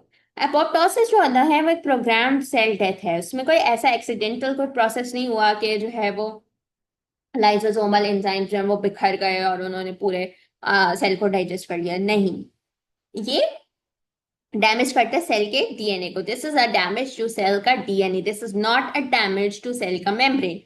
सेल मेम्ब्रेन का डैमेज इज नेक्रोसिस, सेल का DNA damage is apoptosis. Cell इसमें अपने आप को खुद मारता है और उसमें आप क्लियरली आपको न्यूक्लियर फ्रेगमेंटेशन नजर आती है, because you can't see that in necrosis. Necrosis में लाइसोसोमल एंजाइम्स का काम था, नेक्रोसिस में सेल मेम्ब्रेन का खराब होना था, लेकिन एपोप्टोसिस में क्योंकि ये प्रोग्राम सेल डेथ है, सेल का डीएनए खराब होता है, इससे आपको न्यूक्लियर फ्रेगमेंटेशन नजर आती है, इन्फ्लेमेटरी रिस्पॉन्स नजर नहीं आता, which means inflammatory response is present in necrosis. और फिर इसमें होती है rapid removal of cellular debris, यानी जो भी सेल का जो भी आखिर का यानी chaotic पार्ट था उसका बहुत जल्दी रिमूवल हो जाता है। सो वंस अगेन अगर हम नेक्रोसिस को देखें तो नेक्रोसिस क्या है, नेक्रोसिस एक्सीडेंटल डेथ है, लाइसोसोमल एंजाइम्स आ जाएंगे, सेल मेम्ब्रेन खराब हो जाएगी, और ये डेथ कब होती है, नेक्रोसिस वाली स्कीमिया में होती है। अपोप्टोसिस क्या है, प्रोग्राम सेल डेथ है, न्यूक्लियर फ्रेगमेंटेशन है, उसमें डीएनए का डैमेज होना है, और जल्दी जल्दी क्योंकि ये प्रोग्राम्ड है तो सेल इसको जल्दी जल्दी उसका डेब्री खराब करता है। तो ये वंस अगेन अगर हम ये डायग्राम देखें, this is from Robbins as well. Normal cell था, इंजरी से स्टिमुलाई आया, रिवर्सिबल इंजरी, अगर बहुत सिवियर हुई, you did not remove the stress, तो इरिवर्सिबल इंजरी होगी। इरिवर्सिबल इंजरी के दो पाथवेज होते हैं, it's necrosis and apoptosis. Apoptosis is program, necrosis is accidental. तो यहाँ पर आप देखें, ये बहुत इंपॉर्टेंट है, ठीक है। यहाँ पर नेक्रोसिस में you can see a breakdown of your plasma membrane, leakage of the contents, तो अंदर एक क्योटिक सिचुएशन है, इन्फ्लेमेशन है, इसमें माइलिन फिगर्स आपको नजर आ रही हैं। माइलिन फिगर्स बहुत इंपॉर्टेंट कैरेक्टरिस्टिक है नेक्रोसिस का, और ये आपका नेक्रोसिस है जिसमें आपकी मेम्ब्रेन की इंटेग्रिटी खराब हुई है। सी यू कैन सी के मेम्ब्रेन आधा कहीं आपको नजर आ रहा है, कहीं नजर नहीं आ रहा, and this is necrosis. Whereas as एपोप्टोसिस में what you can see is कि आपका मेम्ब्रेन की integrity is there, you can see the cell membrane, but यहाँ पे cell membrane damage हुई है, so this is the identification of necrosis। और इसमें माइलिन फिगर्स आपको नजर आते हैं, you can't C myelin figures here, instead you can C apoptotic bodies जो कि बिल्कुल अलग से सेपरेट आउट होकर आपको नजर आ रही हैं, राइट। सो दिस इज अलग से एपोप्टोटिक बॉडीज, लेकिन माइलिन फिगर्स यहाँ पे अंदर मौजूद होते हैं इन द नेक्रोसिस। और ये फेगोसाइट है क्योंकि इसने लाइक आई सेड कि एपोप्टोसिस में रैपिड सेलुलर डेब्री का रिमूवल होता है, तो ऑब्वियसली फेगोसाइट आता है उसको इनगल्फ करता है, एपोप्टोटिक सेल्स को जो भी बचा कुचा पार्ट होता है उसको फेगोसाइट इनगल्फ कर लेता है, हेंस यहाँ पे रैपिड रिमूवल हुआ है सेलुलर डेब्री का, ठीक है। So this is apoptosis, this is programmed. अच्छा जी, नेक्स्ट अगर हम आगे बढ़े, सो नेक्रोसिस को अगर हम थोड़ा सा और इन डेप्थ देखें, सो नेक्रोसिस में होता क्या, what happens during necrosis, like I said membrane integrity, पीछे वाली पिक्चर में आपने देखा ना, मेम्ब्रेन खराब हो रही है, मेम्ब्रेन डिसएम्बार्क हो रही है, सेलुलर कंटेंट लीक आउट हो रहा है, इन्फ्लेमेशन बहुत शदीद होती है, you can't see inflammation in apoptosis. Then, evidence of myocardial necrosis is apparent in 4 to 12 hours. Nucleus exhibit three changes: karyolysis, chromatin fades; pycnosis, nuclear shrinkage; caryopsis, fragmentation. तो nucleus के अंदर ये तीन चेंजेस होती हैं नेक्रोसिस में, और cellular contact जब लीक आउट होता है तो ऑब्वियसली इसमें लाइसोसोम्स का एक इम्पोर्टेंट किरदार होता है सेल को डाइजेस्ट करने में, ठीक है। फिर आ जाए टाइप्स ऑफ नेक्रोसिस पे, दिस इज वेरी इंपॉर्टेंट, ये आपके OSPM में पूछा जा सकता है। टाइप्स ऑफ नेक्रोसिस में पहली type is coagulative necrosis. Dead tissue is preserve. Localized area of coagulative necrosis is infarct. So for example यहाँ पर आप देख सकते हैं दिस इज अ इंफ्राक्ट. ठीक है, ये जो पोर्शन आपको नजर आ रहा है एक अलग कलर में स्टैंड आउट कर रहा है, येलो कलर में, this is your infarct. So this is coagulative necrosis. Dead tissue preserved है, यानी यू कैन सी कि ये पूरा एक ऑर्गन है, इसके अंदर you can see this tissue वाला पार्ट. सो ये प्रिजर्व्ड है. Localize area of coagulative necrosis is infarct. So localize जहाँ पे आपको एरिया नजर आ रहा है इन एनी पर्टिकुलर ऑर्गन, अगर यहाँ पे फॉर एग्जांपल ये एक जगह है, ये एक जगह है, you can see a different shade of colour. इस तरीके से अगर आप इसको समझ सकते हैं, different shade of colour. So it means कि ये लोकलाइज हो गया ना, इसको आप you can locate it easily. It has a different colour, it has a different shade, hence this is your infarct. So this is coagulative necrosis. फिर आ जाए लिक्विफैक्टिव नेक्रोसिस पे. This is your brain की picture. Digestion of dead cells resulting in liquid viscous mass. Liquefactive, liquid viscous mass आपको नजर आता है and seen in bacterial infections. So another key point कि bacterial infections में liquefactive necrosis हो सकता है. Necrotic material is creamy yellow due to dead leukocytes. So liquefactive में आपको क्या नजर आ रहा है? आपको लिक्विडी सा विस्कस मैस नजर आ रहा है. बैक्टीरियल इन्फेक्शंस में हो सकता है. निक्रोटिक मटेरियल जो है वो आपका क्रीमी येलो हो सकता है. Why? Because of dead leucocyte. So liquefactive, liquid viscous mass, bacterial infections, creamy yellow, dead leucocytes. Coagulative क्या है? लोकलाइज, आपको एक डिफरेंट शेड में इंफ्राक्ट नजर आ रहा होगा, that is coagulative. Gangrenous necrosis की कोई पिक्चर नहीं थी इन रॉबिन्सन्स की, कोई पिक्चर नहीं है. बहरहाल मैं आपको थोड़ा सा एक्सप्लेन कर देती हूँ. गैंग्रीनस निक्रोसिस ये यूजुअली आपके लिम्स में होता है, और वो बहुत ज्यादा, क्योंकि उसमें ब्लड सप्लाई रिड्यूस हो जाती है इन गैंग्रीनस नेक्रोसिस, तो वो पार्ट इतना सुपर ब्लैक होता है that you can not even look at the diagram. मैंने इसको सर्च किया था on Google. It was so horrible, I wasn't able to look at it for a very long time, इसलिए मैंने उसको अपनी साइट में भी नहीं डाला, बिकॉज उससे मुझे बहुत अनकंफर्टेबल फीलिंग आ रही थी अनफॉर्चुनेटली. सो गैंग्रीनस के लिए you need to remember it usually happens in limbs. क्यों होती है? क्योंकि वहाँ पे ब्लड सप्लाई रिड्यूस हो जाती है. ब्लड सप्लाई रिड्यूस होती है तो वो बहुत ब्लैक हो जाता है वो पार्ट. फिर आ जाओ केशियस नेक्रोसिस पे. ये यूजुअली ट्यूबरक्यूलोसिस में होता है केशियस. अच्छा बच्चे उसमें कंफ्यूज होते हैं कोगुलेटिव में और केशियस में. I don't understand why caseous is a different word, coagulative is a different word. Coagulative में you can see a localized different shade का infarct. Whereas in caseous necrosis ये होता ही tuberculosis में है. white appearance होती है इसकी. This is a white appearance, right? In the area of necrosis. ये इसका मतलब है कि ये वाला area is completely dead. Granular debris enclosed in inflammatory border. So again and again ये concept आपके सामने आ रहा है. necrosis में inflammation होती है. ये आपने याद रखना है, ठीक है? You don't need to get confused in proptosis or necrosis. In necrosis, इसको अगर हम quickly recap करें, what is necrosis? Necrosis is accident. Oops, हम बाहर निकले, हमारे ऊपर डंपर चला गया चल के. So this is a trauma of someone who lives in Karachi के कभी भी आपके ऊपर से डंपर जा सकते हैं. So accidental death है. सेलुलर मेम्ब्रेन खराब हो जाती है, बिल्कुल वो बिखर सी जाती है और उसका सारा सेल कंटेंट बाहर आ जाता है. सेल कंटेंट इसमें you can see the myelin figures. Myelin figures आपको नजर आती हैं. I apologize for my writing, I know it's horrible but I am just trying to give a recap. Cellular content बाहर आ जाता है. सेलुलर कंटेंट बाहर आता है तो you need to quickly bring back your concept of lysosomes, कि वो उसको डाइजेस्ट कर लेते हैं. हाइड्रोलिटिक एंजाइम्स होते हैं, इट विल डाइजेस्ट. लाइसोसोम्स आ गए. फिर क्या हुआ? इन्फ्लेमेशन होती है शदीद किस्म की. So hence you can C in caseous necrosis inflammatory border, और इसमें वाइट कलर का शेड होता है. So this is caseous. Coagulative में डिफरेंट शेड का इंफ्राक्ट होता है, इट्स लोकलाइज. इन्फ्लेमेटरी प्रोसेस है. इन्फ्लेमेशन आपको जो है वो नेक्रोसिस में नजर आती है. So yes, this is it. And necrosis किसका pathway है? Ischemia का. Ischemia is reduced blood supply. Okay. Then another type of necrosis which is fat necrosis.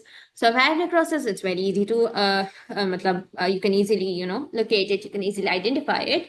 क्यों होती है fat से? So it has something related with lipases, or it has something related to fats. As the name specifies, क्यों होती है? Due to release of pancreatic lipases.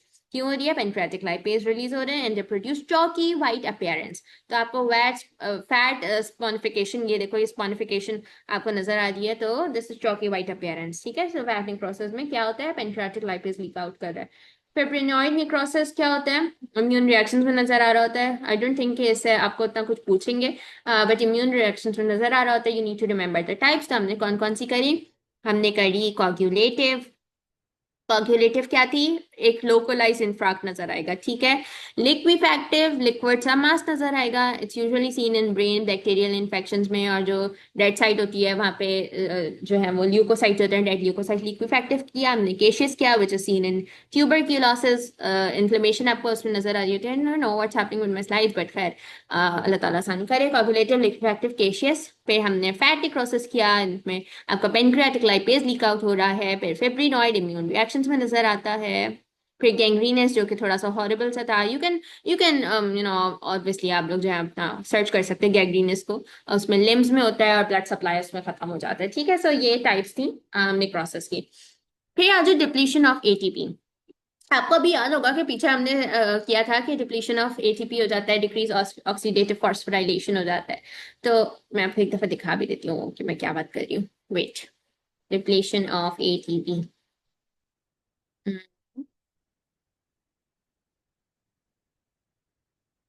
Basically now I am, जो आपको मैंने कुछ कॉन्सेप्ट ऊपर क्विकली मैंने दिखा दिए थे ना, अब मैं वो आपको एक्सप्लेन करने जा रही हूँ।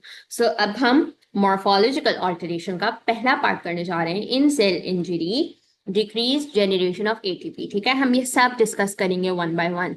सो you need to bear with me, थोड़ा सा बड़ा टॉपिक है बट अब हम इसको डिस्कस करें, ठीक है। मॉर्फोलॉजिकल ऑल्टरेशन में क्या क्या हो रहा था, आपका ईआर का अपरेटस खराब हो रहा है, आपकी मेम्ब्रेन इंटेग्रिटी खराब हो रही है, आपका एटीपी खराब हो रहा है, आपका साइटोस्केलेटन खराब हो रहा है। This is you know these are the indications of cell injury. Cellular swelling हो रही है, फर्स्ट मैनिफेस्टेशन है सेलुलर स्वेलिंग होना, ठीक है। तो ये सब चीजें हम अब बारी बारी डिस्कस करते जाएंगे। और आपको कॉजेस भी बता दिए थे सेल इंजरी के। हाइपोक्सिया से होता है, मैकेनिकल ट्रॉमा होता है, एक्सट्रीम टेम्परेचर की वजह से होता है, डिप्लीशन ऑफ एनर्जी, इसको हम डिस्कस करें। इफेक्ट्स मॉर्फोलॉजिकल अल्टरेशंस में भी हम डिक्रीज जनरेशन ऑफ एटीपी को अब डिस्कस करने जा रहे हैं। So okay,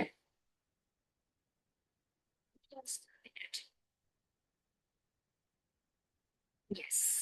So cause is reduced supply of oxygen. So cause is reduced supply of oxygen, which means this is hypoxia. Hypoxia हुआ तो उसके अफेक्ट में क्या हुआ, एटीपी की डिप्लीशन हुई, ये कॉज बन गया। As a result sodium pump activity is reduced. तो फर्दर क्या हुआ, हाइपोक्सिया हुआ। हाइपोक्सिया हो तो सोडियम पंप की एक्टिविटी कम हुई। सोडियम पंप की एक्टिविटी कम हुई तो एनारोबिक ग्लाइकोलाइसिस शुरू हो गया। ग्लाइकोलाइसिस, ग्लाइकोजन के स्टोर्स क्या होंगे, इवेंचुअली कभी ना कभी खत्म हो जाएंगे, लैक्टिक एसिड शुरू हो जाएगा। बिकॉज आपको पता है कि जब हमारे अंदर एनारोबिक प्रोसेस स्टार्ट होते हैं तो लैक्टिक एसिड का जो बिल्डअप होता है वो ज्यादा हो जाता है। तो लैक्टिक एसिड बढ़ जाएगा, ग्लाइकोजन के स्टोर्स खत्म हो जाएंगे, सोडियम पंप डिस्टर्ब हो गया, और फिर आपका ईआर भी डिस्टर्ब हो जाएगा। फिर उससे एक इंपॉर्टेंट मैकेनिज्म, अभी आप यहाँ पे अनफोल्डेड प्रोटीन को आप थोड़ा सा याद रखने की कोशिश करेगा, because it will also come later on, ठीक है। जो चीजें लेटर ऑन आएंगी वो मैं तब एक्सप्लेन करूंगी। सो क्या क्या हुआ, हाइपोक्सिया हुआ। हाइपोक्सिया से क्या हुआ, सोडियम पंप की एक्टिविटी खराब हुई। सोडियम पंप की एक्टिविटी खराब हुई, एनारोबिक ग्लाइकोलाइसिस शुरू। एनारोबिक ग्लाइकोलाइसिस हुआ, ग्लाइकोजन खत्म हुआ। ग्लाइकोजन खत्म हुआ, लैक्टिक एसिड बढ़ गया। लैक्टिक एसिड बढ़ा तो प्रोटीन सिंथेटिक एपरेटस ईआर खराब हुआ, वो खराब हुआ, उसमें डिस्ट्रप्शन शुरू हुई। तो एक नया प्रोसेस जब आप सुनेंगे वो है unfolded protein reactions will also occur that will lead to cell death. So ये ऑब्वियसली सेल इंजरी का हम क्यों टॉपिक कर रहे हैं, और मैं आपको बार बार बता रही हूँ कि अगर आप सेल इंजरी में उसका स्ट्रेस नहीं रिमूव करेंगे, वो पर्टिकुलर कंडीशन से आप सेल को नहीं निकालेंगे, तो इवेंचुअली सेल डेथ होगी, ठीक है। सो इवेंचुअली वाली सेल डेथ को अभी हम पढ़ रहे हैं। क्या क्या हो रहा है डिप्लीशन ऑफ एनर्जी में, वापस से रिपीट करते हैं। अच्छा स्लाइड में हटा देती हूँ ना, वापस से रिपीट करने में वहीं से देख के बता देंगे वरना। तो क्या हुआ, आपका एनर्जी की डिप्लीशन हुई, राइट। एटीपी की कमी हुई, क्यों, क्योंकि हाइपोक्सिया हुआ। हाइपोक्सिया हुआ, सोडियम पंप की वर्किंग खराब हुई। सोडियम पंप की वर्किंग खराब हुई, एनारोबिक ग्लाइकोलाइसिस हुआ। एनारोबिक ग्लाइकोलाइसिस हुआ, ग्लाइकोजन के स्टोरेज डिप्लीट हुए। ग्लाइकोजन के स्टोरेज डिप्लीट हुए तो लैक्टिक एसिड का बिल्डअप हुआ। लैक्टिक एसिड का बिल्डअप हुआ तो आपका ईआर प्रोटीन सिंथेटिक एपरेटस खराब हुआ, उससे एक नया रिएक्शन हुआ, अनफोल्डेड प्रोटीन रिएक्शन, जो कि मैंने अभी एक्सप्लेन नहीं करा है, ये आएगा बाद में, तो उसको हम तभी देखेंगे, और उससे इवेंचुअली सेल की डेथ हो जाएगी। फिर आ जाओ माइटोकॉन्ड्रियल डैमेज पे, क्योंकि आपको मैंने बताया था कि सेल इंजरी में डिक्रीज ऑक्सीडेटिव फॉस्फोराइलेशन होती है, तो it has something to do with mitochondrial damage. Mitochondrial damage will lead to failure in oxidative phosphorylation and also depletion of ATP. So you now know the phenomena of depletion of ATP. ATP कम होगा तो क्या क्या शुरू हो जाएगा, सो mitochondrial damage हुआ है तो उससे ऑक्सीडेटिव फॉस्फोराइलेशन भी डिक्रीज हुई है। और वंस अगेन सेल इंजरी क्यों होती है? हाइपोक्सिया से होती है, मैकेनिकल ट्रॉमा से होती है, एक्सट्रीम टेम्परेचर से होती है। बार बार इसलिए बोल रही हूँ ताकि आपको याद हो जाए चीजें। उसके इफेक्ट्स में क्या होता है? सेलुलर स्वेलिंग होती है, ऑक्सीडेटिव फॉस्फोराइलेशन कम होती है, एटीपी कम होता है, प्रोटीन सिंथेटिक एपरेटस डिस्टर्ब होता है। और फिर हमने एटीपी को डिस्कस किया। एटीपी की डिप्लीशन होती है तो क्या होता है? सोडियम पंप खराब होता है। सोडियम पंप खराब होता है तो एनारोबिक ग्लाइकोलाइसिस होता है, ग्लाइकोजन कम होता है, लैक्टिक एसिड का बिल्डअप होता है, ईआर का डिस्ट्रप्शन क्रिएट होती है और उससे अनफोल्डेड प्रोटीन रिएक्शन होता है और इवेंचुअली सेल इंजरी से सेल डेथ पे चला जाता है। नेक्स्ट इज माइटोकॉन्ड्रियल डैमेज, जिसमें ऑक्सीडेटिव फॉस्फोराइलेशन आती है and this is also the mechanism of cell injury. Okay, so we are doing cell injury right now. Cell injury का cause is hypoxia and mechanical trauma and extreme temperature changes. So ये सब चीजें अभी मैं आपको बता दी। उसमें हम क्या पढ़ रहे हैं? उसमें आपको बताया था ऑक्सीडेटिव फॉस्फोराइलेशन, ओपी रिड्यूस होगी, एटीपी रिड्यूस होगा, सेलुलर स्वेलिंग बढ़ जाएगी। ठीक है, so we are discussing all of that. Cellular swelling बढ़ गई। ठीक है, so now we are discussing oxidative phosphorylation. अच्छा जी, ये बहुत इंपॉर्टेंट चीज है, ठीक है, क्योंकि ये जो चीजें मैं आपको बता रही हूँ ना, ये बार बार आएंगी, अलग अलग चैप्टर्स में अलग अलग तरीकों से आएंगी। So you need to remember, mitochondria damage हुआ तो आपके सेल में रॉस रिएक्टिव ऑक्सीजन स्पीशीज बनना शुरू हो जाएंगी। रॉस, अब ये बाद में कभी स्लाइड्स में आएगा तो आरओएस से आएगा, फर्स्ट टाइम तो असली रिएक्टिव ऑक्सीजन स्पीशीज लिखा हुआ है। इससे क्या होता है कि आउटर मेम्ब्रेन, आपको पता होगा माइटोकॉन्ड्रिया की मेम्ब्रेन्स होती हैं, तो उसमें आउटर मेम्ब्रेन की परमिएबिलिटी क्या होती है? बढ़ जाती है। उससे आप जो आपका माइटोकॉन्ड्रिया होता है, for example this is your mitochondria, outer membrane आपको पता है कि क्या हुआ? रिएक्टिव ऑक्सीजन स्पीशीज जो है वो रिलीज हुई। ठीक है, माइटोकॉन्ड्रियल डैमेज से आरओएस बढ़ा, आरओएस बढ़ा तो आउटर मेम्ब्रेन की परमिएबिलिटी बढ़ी, परमिएबिलिटी बढ़ी तो इसके अंदर कुछ एंजाइम्स मौजूद थे जो कि अनफॉर्चुनेटली अपोप्टोसिस को इंड्यूस करा सकते हैं। वो एंजाइम्स इससे बाहर लीक हो जाएंगे। व्हाई? बिकॉज माइटोकॉन्ड्रिया की आउटर मेम्ब्रेन की permeability super super super times increase हो जाएगी। तो माइटोकॉन्ड्रियल डैमेज से क्या हुआ? सबसे पहले ऑक्सीडेटिव फॉस्फोराइलेशन कम हुई, एनर्जी की डिप्लीशन हुई। जब ऑक्सीडेटिव फॉस्फोराइलेशन और एटीपी की कमी हुई तो माइटोकॉन्ड्रिया में बना आरओएस, रिएक्टिव ऑक्सीजन स्पीशीज। ये बढ़ा तो उसने आउटर मेम्ब्रेन की परमिएबिलिटी को many times, many folds increase किया, जिसकी वजह से अपोप्टोसिस हुआ। अपोप्टोसिस, अपोप्टोसिस इंड्यूसिंग एंजाइम्स का लीकेज स्टार्ट हो गया। तो अब आप खुद ही समझ सकते हो कि ऐसे अगर एंजाइम्स लीक हो रहे हैं तो फिर आगे क्या होगा सेल के साथ। अच्छा, इनफ्लक्स ऑफ कैल्शियम, ये भी सेल इंजरी का one of the morphological alterations है कि इनफ्लक्स ऑफ कैल्शियम होगा। accumulation of calcium ions in mitochondria will result in opening of transition pore which will cause failure of ATP generation. So क्या मसला हुआ?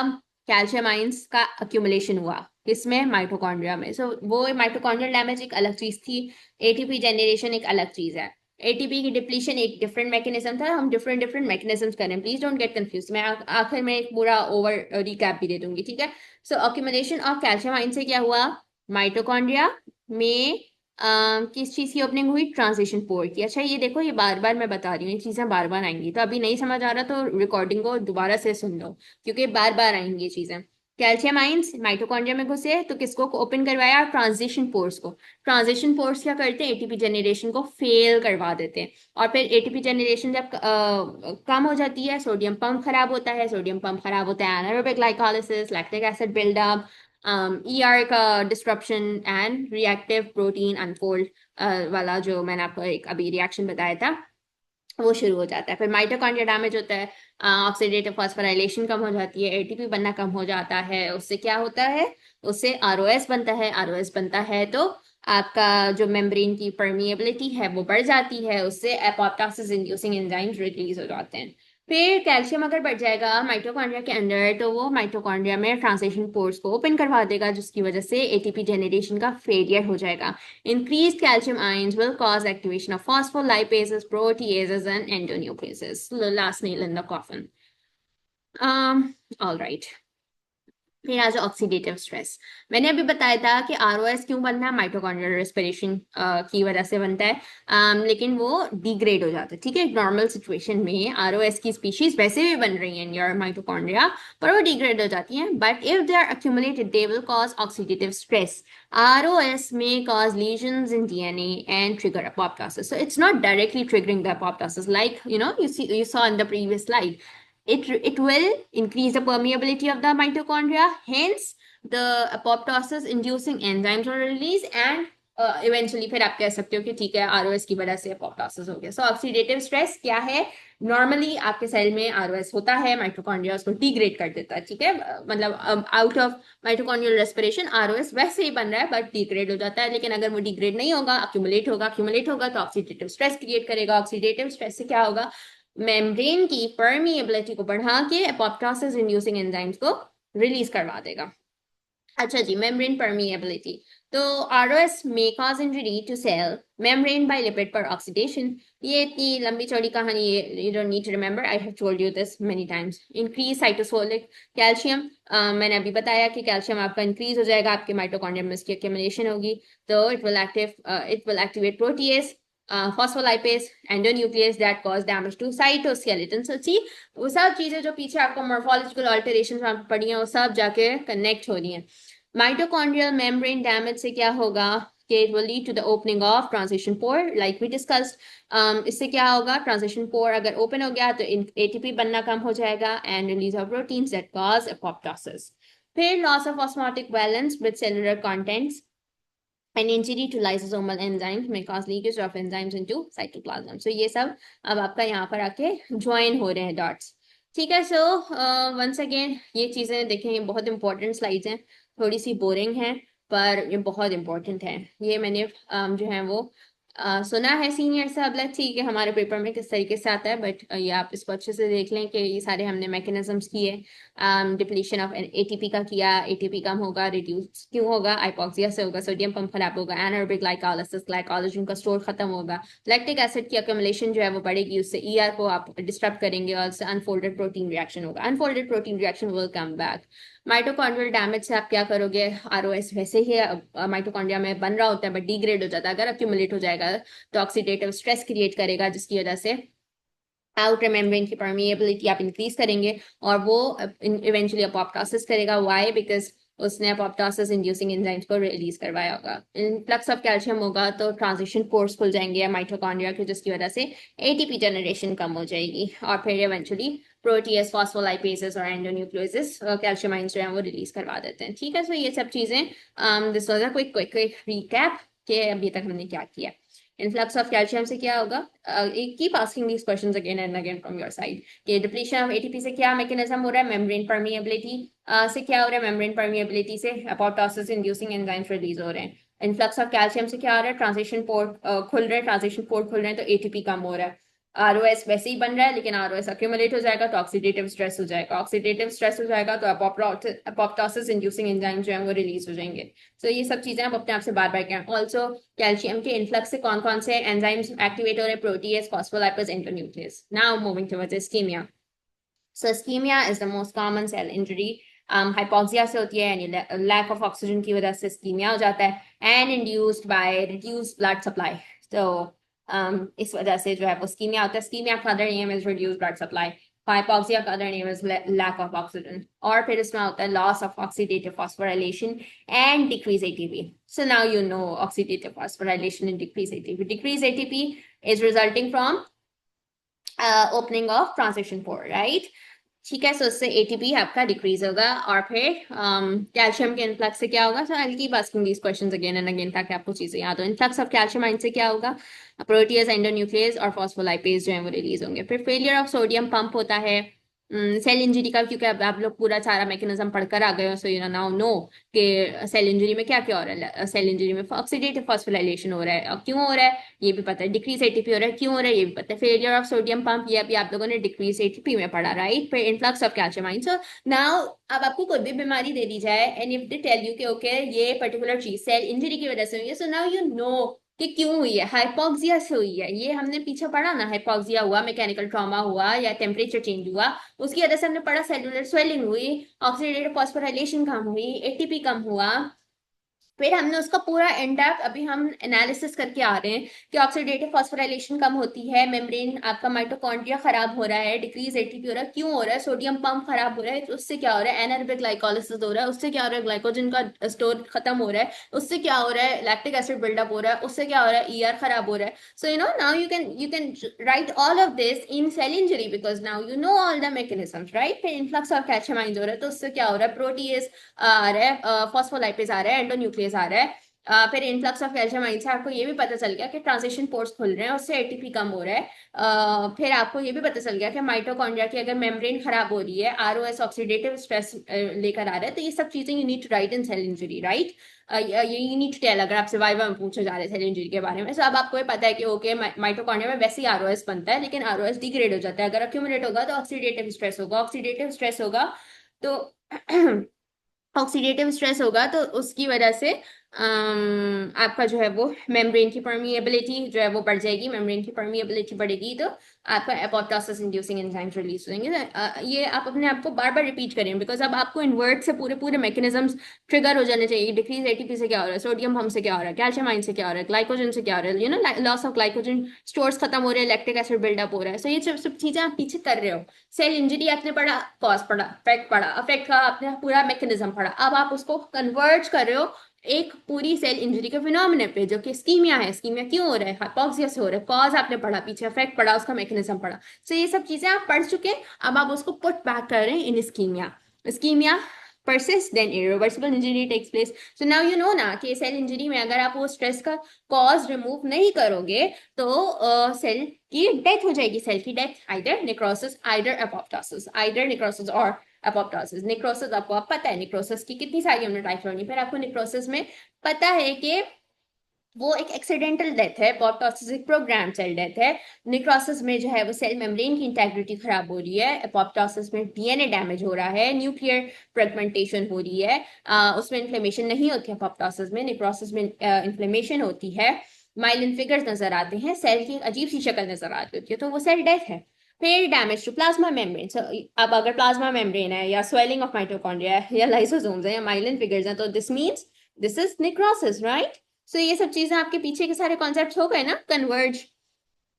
तो ये सब चीजें जो मैं बता रही हूँ दीज आर वेरी इंपॉर्टेंट, इसको इजी नहीं लेना। So now death is by necrosis. अगर आपको ये सब एमसीक्यू में दे दिया, myelin figure seen, cell membrane, inflammation, blah blah blah, तो this is necrosis, this is accidental death, this is necrosis. Inflammation, myelin figure, cell membrane, lysosomes. Apoptosis में क्या होगा, प्रोग्राम सेल डेथ, और क्या होगा उसमें, डैमेज टू डीएनए या something related to nucleus, तो ये क्या होगा, एपोप्टोसिस होगा, प्रोग्राम्ड होगा, आपको इसमें इन्फॉर्मेशन नजर नहीं आएगी। तो now you can identify necrosis and apoptosis. फिर इसमें calcification of fatty acid residues हो जाएगा। ट्रीटमेंट क्या हो सकता है स्कीमिया का, ट्रांजिएंट इंडक्शन ऑफ हाइपोथर्मिया, यानी you need to reduce the body temperature to 92 Fahrenheit. Treatment तो खैर आपसे नहीं पूछेंगे तो मैंने ऐड कर दिया है, but yes. So I hope now everything is making sense to you कि हम किस तरीके से how we're going about it, क्योंकि रॉबिन्स में बहुत मुश्किल तरीके से लिखा हुआ था।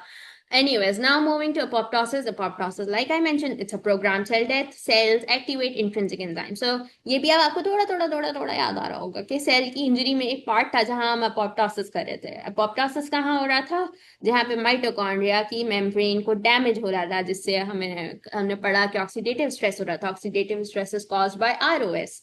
आरओएस की एक्यूमुलेशन हो जाएगी तो क्या होगा, ऑक्सीडेटिव स्ट्रेस होगा, ठीक है, वाइस वर्सा, किसी भी तरीके से आपसे पूछ सकते हैं। अगर उसकी एक्यूमुलेशन ज्यादा देर तक हो गई तो क्या होगा, उससे फिर मेम्ब्रेन की परमिएबिलिटी बढ़ जाएगी, जिससे एपोप्टोसिस इंड्यूसिंग एंजाइम्स रिलीज हो जाएंगे और एपोप्टोसिस हो जाएगा। न्यूक्लियर इसमें क्या होता है, cell nuclear DNA is degraded and apoptotic bodies are found. So यहाँ पे एपोप्टोटिक बॉडीज आपको मिलेंगी, नेक्रोसिस में माइलिन फिगर्स मिलेंगी, प्लाज्मा मेम्ब्रेन इज इंटैक्ट। ये आपने पीछे डायग्राम भी देखी थी कि प्लाज्मा मेम्ब्रेन को कुछ नहीं होता इन एपोप्टोसिस। अच्छा जी, एपोप्टोसिस की भी दो कैटेगरीज हैं, फिजियोलॉजिकल एंड पैथोलॉजिकल। फिजियोलॉजिकल में एपोप्टोसिस जरूरी होता है during embryogenesis, endometrial cell destruction during menstrual cycle, death of neutrophils in acute inflammatory response. आपको पता होगा कि फेगोसाइट्स जो होते हैं वो अपना काम करके खुद भी मर जाते हैं। So that is like a physiological process.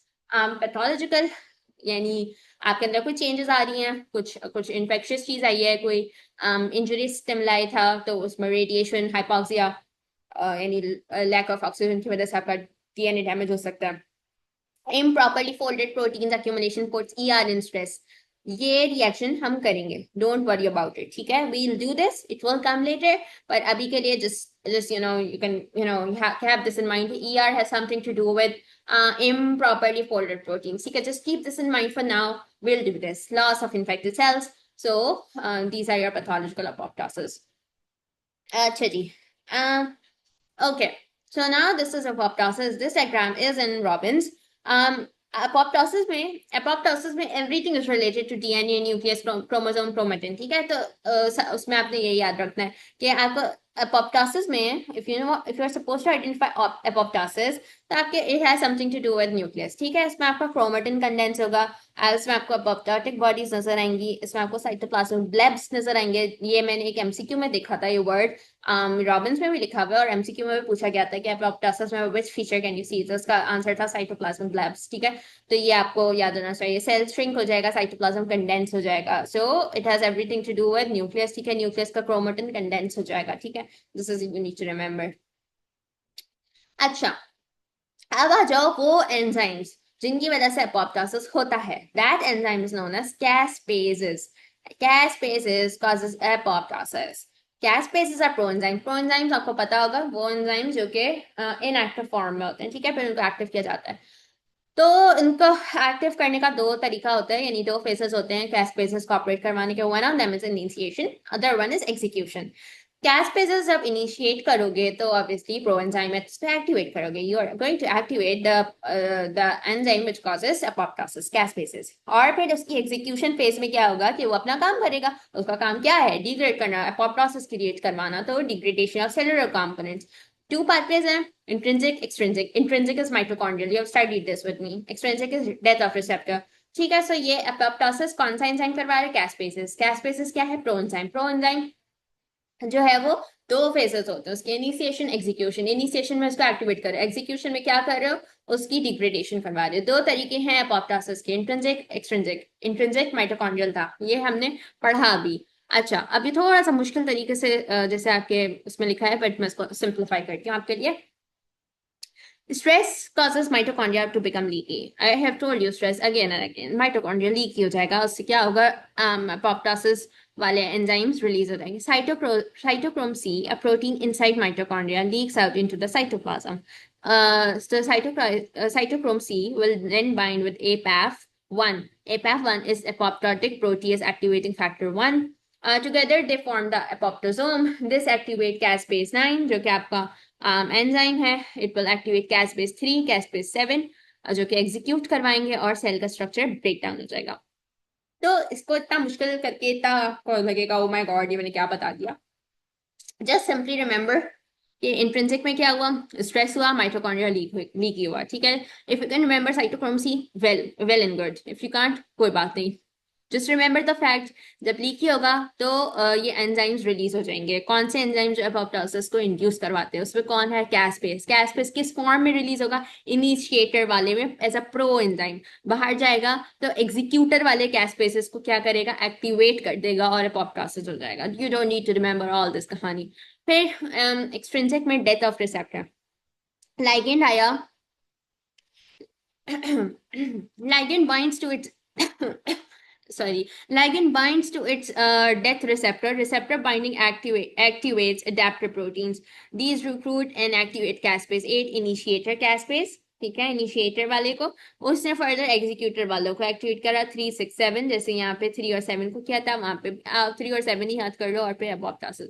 सो इतने तरीके याद करने की जरूरत नहीं है, सिंपली इंट्रिंसिक का माइटोकॉन्ड्रियल वाला याद कर लो, that is more than enough. ठीक है, और you just need to remember कि कैसपेस प्रोएंजाइम है, इनएक्टिव फॉर्म में होता है, इनिशिएटर फेज में होता है जब वो एक्टिवेट होता है, फिर जब एक्टिवेट होता है तो फिर एग्जीक्यूटर वाले कैसपेसिस को एक्टिवेट करके सेल को एपोप्टोसिस करवा देता है। ठीक है, सो इसको इतना सारा जरूरी नहीं है। फिर आ जाओ निक्रोप्टोसिस।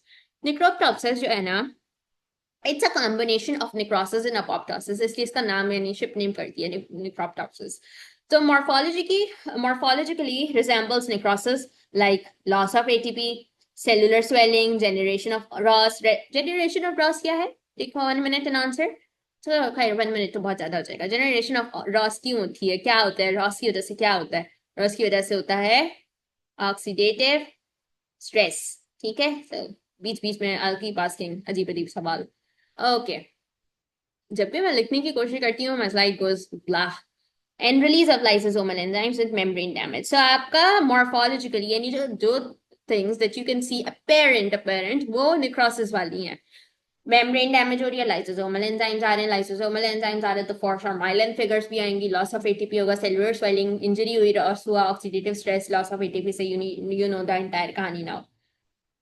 लेकिन मैकेनिज्म जो है वो एपोप्टोसिस का है। तो मैकेनिज्म क्या है, क्या प्रोग्राम्ड निक्रोसिस है, it's not dependent on caspase activation.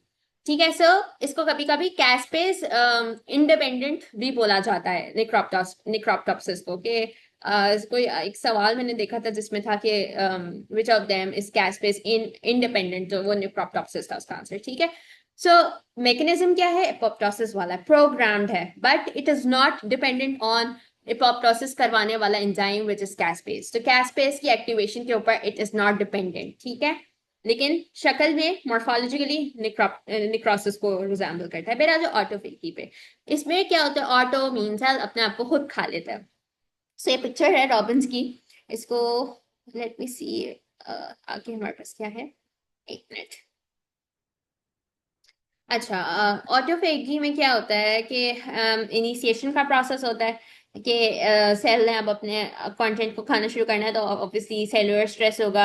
Cellular stresses क्यों होते हैं, आप न्यूट्रिएंट की डेप्रीवेशन की वजह से होते हैं। न्यूट्रिएंट की डिप्लीशन या डेप्रीवेशन जब होती है तो उससे सेल अपने आप को ऑटोफेगी पाथवे पे इंड्यूस करवा लेते हैं, और फिर बहुत सारे इसके फेजेस होते हैं। इनिशिएट करता है, फिर अपने आप को एलोंगेट करता है, फिर अपनी मेच्योरेशन कराता है ऑटोफेगोसोम, फिर वो लाइसोसोम के साथ कंबाइन होता है और फिर डिग्रेडेशन हो जाती है। So these are the steps, यानी ये आपको आइडेंटिफाई करना आना चाहिए ऑटोफेगी में कि हो क्या गया है। इनिशिएशन, फिर अपने आप को थोड़ा एलोंगेट किया, मेच्योर किया, लाइसोसोम के साथ कंबाइन हुआ और डिग्रेडेशन कराई, अपने आप खा लिया। ठीक है, so this is autophagy.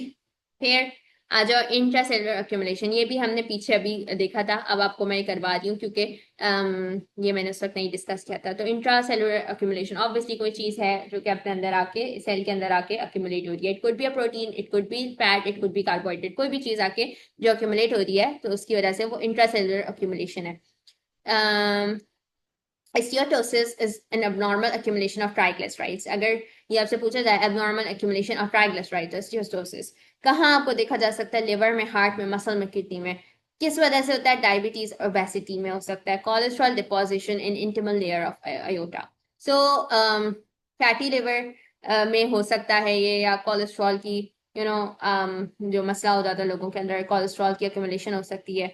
Aorta वाली में साइड में होती है क्योंकि उससे हार्ट का मसला ज्यादा होते हैं। तो स्टीatosis क्या है कि ट्राइग्लिसराइड्स की एबनॉर्मल एक्यूमुलेशन हुई है, उसके अंदर आपको इतने ज्यादा फैट के वैक्यूल्स नजर आएंगे that you will be easily able to identify कि ठीक है ये वाला तो फैटी लिवर है। फैट वाले को तो आप इजीली आइडेंटिफाई कर लोगे।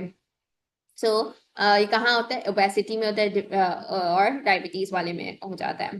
फिर आ जाओ जेंथोमास भी उसी की ही लिपिड वाली ही की क्लासिफिकेशन में आता है कि जब लिपिड अक्यूमुलेट हो जाता है, xanthomas clusters of foamy cells skin पे नजर आ रहे होते हैं। फिर कोलेस्ट्रॉल कभी कभी जो है वो अक्यूमुलेट हो जाता है। तो ये सब एग्जाम्पल्स हैं लिपिड की। फिर आ जाओ प्रोटीन यूरिया एंड नॉर्मल और मिसफोल्डेड प्रोटीन, जो कि ईआर की डिस्ट्रप्शन की वजह से कुछ प्रोटीन्स मिसफोल्ड हो जाते हैं, that is being referred here may deposit in tissues. तो अगर ईआर की डिस्ट्रप्शन हुई है तो उससे मिसफोल्डेड प्रोटीन रिएक्शन, यानी प्रोटीन्स की प्रॉपर फोल्डिंग नहीं हो पाती, तो वो जाकर डिपॉजिट हो जाते हैं। फिर कुछ पिगमेंट्स होते हैं, तो यहाँ पे प्रोटीन फोल्डिंग ट्रांसपोर्ट हुआ, प्रोटीन में म्यूटेशन हुई, प्रोटीन की यहाँ पे फिर एक्यूमुलेशन होना शुरू हो जाती है कि वो उसको समझ नहीं आता कि उसने आगे करना क्या है, आगे एग्जिट करना है नहीं करना, तो प्रोटीन का मसला होता है, प्रोटीन की फोल्डिंग प्रॉपर्ली नहीं हो पा रही होती, तो प्रोटीन भी एक्यूमुलेट हो जाता है। फिर आ जाओ कुछ हमारी बॉडी में, जैसे पीछे आपको मैंने बताया था एंडोजेनस और एक्सोजेनस चीजें होती हैं। तो एंडोजेनस या एक्सोजेनस हमारी बॉडी में कुछ पिगमेंट्स होते हैं, ठीक है। वो पिगमेंट्स एक्सो यानी बाहर से आ सकते हैं सेल के, या एंडो यानी सेल के अंदर बन सकते हैं। Exogenous could be carbon endogenous, sorry exogenous could be carbon and endogenous could be lipofuscin and hemosiderin, ठीक है। लिपोफस्किन मैंने आपको पीछे बताया भी था, लिपोफस्किन रेसिडुअल बॉडीज हैं, तो ये आपकी सेल के अंदर बनते हैं। Endogenous could be lipofuscin and hemosiderin. If hemosiderin is deposited it will cause hemosiderosis. तो एक्सोजेनस की आपको पिगमेंट याद होनी चाहिए कि कार्बन हो सकता है, एंडोजेनस का पिगमेंट याद होना चाहिए कि लिपोफस्किन की रेसिडुअल बॉडीज डिपॉजिट हो जाती हैं, हीमोसाइड्रिन डिपॉजिट हुआ तो हीमोसाइड्रोसिस हो सकता है। तो ये कुछ पिगमेंट्स हैं जो कि हार्मफुल होते हैं। फिर आ जाओ पैथोलॉजिकल कैल्सिफिकेशन में, जैसे मैंने आपको बताया था एक एग्जांपल, ठीक है, विटामिन डी और कैल्शियम, जो लोग बहुत ज्यादा कंटिन्यूस डोसेज उसकी बहुत ज्यादा ले रहे होते हैं, तो उनको उनके सॉफ्ट टिश्यूज पे जाके उसकी कैल्सिफिकेशन हो जाती है। तो एक होती है डिस्ट्रोफिक, होती है मेटास्टेटिक। डिस्ट्रोफिक कैल्सिफिकेशन होती है उन एरियाज में जहाँ पे निक्रोटिक एरियाज है, यानी वहाँ पे सेल डेथ हो चुकी है, वहाँ पे calcium salt appear as fine granules. या फिर मेटास्टेटिक कैल्सिफिकेशन हो सकती है may occur in normal tissues in case of hypercalcemia, जैसे अभी मैंने आपको बताया कि आप जब बहुत ज्यादा इंटेक कर रहे होते हैं तो उसकी वजह से सॉफ्ट टिश्यूज पे कैल्सिफिकेशन हो जाती है, तो दैट इज मेटास्टेटिक कैल्सिफिकेशन। वो सॉफ्ट टिश्यूज पे जाके एक्यूमुलेट हो जाता है। So with this we have completed our first chapter. I hope आपको समझ आया होगा सारे जो मैकेनिज्म्स हैं वो आपने कैसे पुट टुगेदर करने हैं इस्कीमिया। पहले आपने सेल इंजरी को अंडरस्टैंड करना है, सेल इंजरी क्या होती है, किस वजह से होती है, hypoxia, mechanical stress, temperature, extreme temperature, electric shock की वजह से होती है। उससे क्या होता है, सेलुलर स्वेलिंग होती है, ऑक्सीडेटिव फॉस्फोराइलेशन कम होती है, एटीपी कम होता है, मिसफोल्डिंग ऑफ प्रोटीन हो जाती है, तो इसकी वजह से ईआर का apparatus जो है वो खराब हो जाता है। फिर आपके माइटोकॉन्ड्रिया की मेम्ब्रेन डैमेज होती है, फिर ऑक्सीडेटिव स्ट्रेस आरओएस की वजह से होता है। उससे क्या होता है, मेम्ब्रेन माइटोकॉन्ड्रिया की मेम्ब्रेन लीकी हो जाती है, उससे apoptosis inducing enzymes caspase release हो जाता है, फिर वो प्रो एंजाइम है, फिर वो एक्टिवेट होता है इनिशिएशन और फिर एग्जीक्यूशन फेज में, फिर वो अपोप्टोसिस करवा देता है। फिर आपको मैंने बताया कि एटीपी की डिप्लीशन हो जाती है, तो एटीपी की डिप्लीशन से सोडियम पंप खराब होता है, उससे एनारोबिक ग्लाइकोलाइसिस शुरू होता है, ग्लाइकोजन के स्टोर्स खत्म हो जाते हैं, लैक्टिक एसिड का बिल्डअप हो जाता है, ईआर का जो सिंथेटिक ईआर का जो प्रोटीन सिंथेटिक एपरेटस है वो खराब हो जाता है, और आपकी एटीपी की जो है वो एटीपी की डिप्लीशन होना शुरू हो जाती है। फिर कार्बन सॉरी कार्बन बोलिए कैल्शियम की एक्यूमुलेशन होती है, तो ट्रांजिशन पोर माइटोकॉन्ड्रिया में ओपन हो जाते हैं, उससे एटीपी की जनरेशन कम हो जाती है। फिर you need to put all this concepts in ischemia. Ischemia क्यों होता है, हाइपोक्सिया, उसमें क्या क्या होता है, what can you see in ischemia, reduce blood supply, फिर loss of oxidative phosphorylation, lack of ATP generation, cellular swelling, cell injury हुई ना, और उसके बाद आपका माइटोकॉन्ड्रियल लीकेज हो गया, रॉस हो गया, ऑक्सीडेटिव स्ट्रेस हो गया, कैल्शियम इन्फ्लक्स हो गया। फिर आप बताओगे कि अगर बहुत लंबा आपने जो है उसको इस्कीमिया प्रोलॉन्ग हो गया, हाइपोथर्मिया आपने नहीं किया, उसका आपने बॉडी टेम्परेचर रिड्यूस नहीं किया टू 92 फ़ारेनहाइट, तो सेल डेथ हो सकती है। सेल डेथ नेक्रोसिस से होती है, क्योंकि यू कैन सी कि उसमें मेमोरी इंटेग्रिटी खराब हो रही है, इन्फ्लेमेशन नजर आ रही है, माइलिन फिगर्स नजर आ रहे हैं, लाइसोसोम्स नजर आ रहे हैं, तो ऑब्वियसली दैट इज नेक्रोसिस। और फिर निक्रोप्टोप्सिस क्या है कि मॉर्फोलॉजिकली नेक्रोसिस है, लेकिन वैसे इट रिजेंबल्स टू पोप्टोसिस। और पोप्टोसिस में क्यों, क्योंकि वो प्रोग्राम्ड है, लेकिन it is not dependent on caspase activation. तो अपोप्टोसिस का आपको अच्छे से पता होना चाहिए कि उसमें अपोप्टोटिक बॉडीज नजर आती है। नेक्रोसिस में you can see myelin figures, necrosis में यू कैन सी इन्फ्लेमेशन, वहाँ पे you can't see inflammation, right. And then आपको मैंने बताया नेक्रोसिस की इतनी सारी टाइप्स, आपको मैंने केसेस बताया, कॉगुलेटिव बताया, लिक्विफैक्टिव बताया, गैंग्रीनस जो कि लिम्स में होता है, बहुत अजीब सा उसका ब्लैक कलर का लिम नजर आ रहा होता है। फिर आपको मैंने क्या बताया, फिब्रिनॉइड नेक्रोसिस बताया, फैट नेक्रोसिस बताया जिसमें पेंक्रियाटिक लाइपेज रिलीज हो जाता है. So this is all you need to know for chapter 1. Hypertrophy, hyperplasia, PNTS, atrophy, metaplasia, phenotype change हो जाता है सेल का. बेरेट इसोफेगस उसकी एग्जांपल है. और इसमें आपको मैंने डिस्प्लेशिया बताया जो कि प्री कैंसरस कंडीशन है, सेल अपने आप को अडेप्ट करने की कोशिश करता है. तो this is all that you need to remember. Cell injury दो टाइप्स की होती है, reversible, irreversible. Irreversible is very easy, cell death हो जाती है आइदर बाय नेक्रोसिस और विद एपोप्टोसिस. इरिवर्सिबल में सेल इंजरी होती है, तो फिर उसके सारे हमने मैकेनिज्म्स कवर किए. With this, we are ending chapter 2. Technically, जो कि हमारा chapter 1 है, as per the study guide of Jinnah. I'll see you in with the next chapter, जो कि journal pathology का ही है, तो उसकी फिर इंशाल्लाह I'll see you there.